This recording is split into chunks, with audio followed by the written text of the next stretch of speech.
What does taking the next step look like for Broncos quarterback Bo Nix? Are he and Sean Payton blossoming into the next potential great head coach and quarterback duo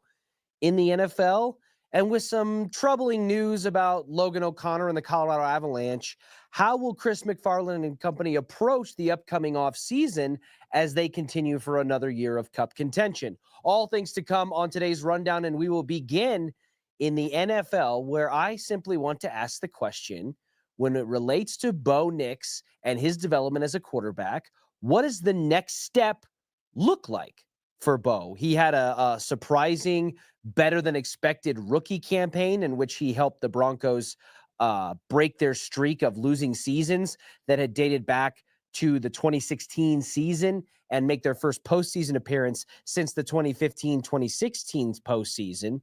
And in doing so, he had a legitimate Rookie of the Year candidate campaign over the course of 17 games. Started off rough for about the first month, and then over the last, 10 to 14 weeks, really started to pick up steam as a legitimate threat in the AFC at the quarterback position. So what does that next step look like? It feels very easy to take and point toward statistical benchmarks as a potential barometer for that kind of success, and that's how you get yourself into the sophomore slump type of narrative like we've seen with CJ Stroud and other second-year quarterbacks over the course of the last decade or so. But I don't know that it necessarily has to be so black and white. I think that taking the next step for Bo Nix can manifest itself in a couple of different ways that may also translate into increases in the box score or in the numerical statistical department. And one of those being command and control of the line of scrimmage. I think that we heard from Bo Nix earlier in these OTA processes that the Broncos have started in the last month or so, that Bo is feeling much more comfortable in year 2 under Sean Payton, and he's having to spend less time focusing on the bare bones fundamentals like getting a play in, reciting it, and making an initial read at the line of scrimmage, and is able to have a little bit more flexibility and fluidity within the offense to pay attention to reading defenses and making his progressions step by step. So I think that an increase in that ability from Bo Nix will definitely translate, in my opinion, to taking the next step as a potential franchise quarterback here in Denver, coupled with some additions at the skill position standpoint with Evan Ingram and Pat Bryant, and some continued development from from Evan Ingram and Marvin Mims and Javon Vele and Troy Franklin and the like, to help with that as well. Also, a running game better than the abysmal running game we saw last season that was definitely a bottom third and probably not at the top of that bottom third unit when you take out the contributions from Bo Nix and his legs to the rushing offense for Denver. And I also think that a leadership standpoint and a buy-in with the locker room and the coaching staff around him, if we can see more and more of that, which I think we saw a good amount of last season during his rookie campaign, even when he was struggling, it felt like that team, and we've seen like clips from Mic'd Up and from NFL Productions and things like that, where you can see the defense rallying around Bo when he was struggling during his first month as a quarterback, saying, hey, we got you, don't worry about it. And I think that already was an instilled belief that he showed them from the work that he put in to be able to be someone who can be followed. And then it really took off by the back half of the season, where he was being not as much carried like he was in the first month by a defense and good special teams play, but was kind of an equal counterpart, or a more equal counterpart, to what was by and large a pretty solid defensive front. And there's been debate. I had a debate with Mike Evans this morning about how much that actually matters, in terms of the development of a quarterback, or traits, if you were to power rank them within a quarterback. Ultimately speaking, play on the field matters the most when it comes to being able to evaluate and trust and build around a quarterback. Almost all things, in my opinion, are secondary to their ability to just go out there and throw the football and command an offense. But I also don't want to diminish and devalue the quarterback's ability and Bo Nix's ability to galvanize a locker room around him, to command the respect of his peers, and to convince and keep a unit moving in the same direction cohesively during the course of a season, into this first off season, and now heading into the sophomore season, because I do think that matters. It sure as hell mattered when Peyton Manning rolled into town on the heels of Tebow mania, when everything was kind of chaotic and all over the place, and the sheriff comes to town and suddenly everybody falls into line. And I think that there's a gravitas that comes with that and a reputation that preceded that in Peyton Manning's case. And while Peyton Manning is one of the greatest quarterbacks to ever play the game, and he had 4 of his best years as a professional athlete here in Denver during the 4-year span that he was here, we didn't know how Peyton was going to look and how he was going to play in that first season in 2012, coming off of 4 neck surgeries and a series of offseason drama that led to, at the time, what I consider to be the greatest free agent acquisition in the history of the NFL. So I think that Peyton Manning's adult presence, his command of respect and influence within the locker room, played a huge part in reestablishing a culture here in Denver that had been kind of wayward and lost up to that point. And I think we find ourselves in a similar situation with these Broncos, where since Peyton walked out the door, that winning culture and that tradition of discipline and respect and all of that had kind of dwindled year after year after year, with the devolving situation surrounding the ownership trust and the revolving door at quarterback that just never seemed to spin. The carousel never seemed to stop spinning in that regard. Well, the Broncos get new ownership in the Walton Penner family. They get a new potential franchise quarterback in Bo Nix, both of which the early returns are coming back pretty stellar for. And I think you're starting to see some of that winning tradition and culture creep back in part because of the intangible capabilities that Bo Nix possesses as a professional, as someone who can command an offense, not just on the field at the line of scrimmage, but off the field, gathering the attention and the effort and the enthusiasm and the buy-in of his teammates. I think that is a big deal. And if we see another progression in that area as he continues to gather footing as this team's potential franchise quarterback, I think that will be an overwhelmingly net positive step for Bo Nix to take in the next chapter of his NFL career.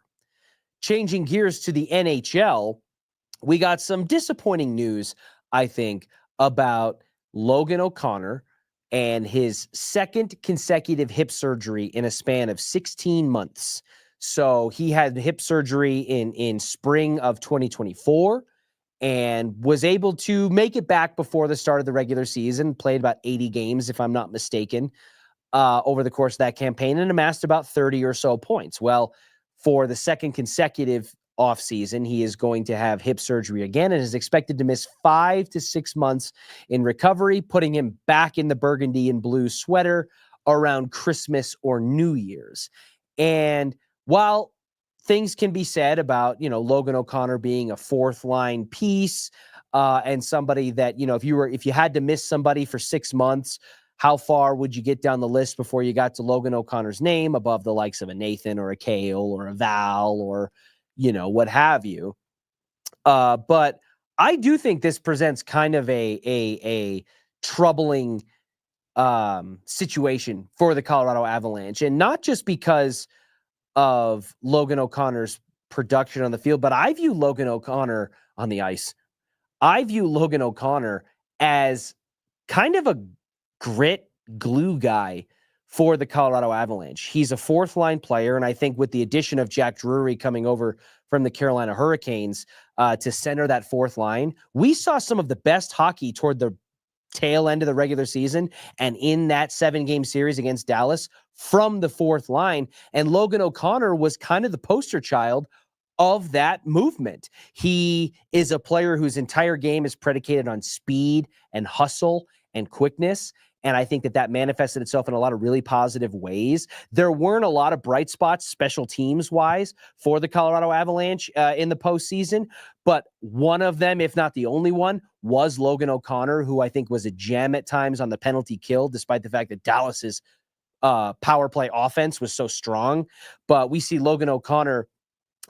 stifling power play opportunities with shorthanded goals. He's always rushing up and down the ice. He seems like he's at the center of every scrum. He's got a nose for the puck, and the physicality that I think Dallas overwhelmed many parts of the Colorado Avalanche with. Logan O'Connor was able to reciprocate that more than some of the other lines that we saw. And so while you can look at an injury like Logan O'Connor's that's going to sideline him for about 5 to 6 months and say, hey, there's worse things in life for Chris McFarland and company to have to do than try to replicate, 30 points on the box score with some fourth line production on a team that was probably going to experience some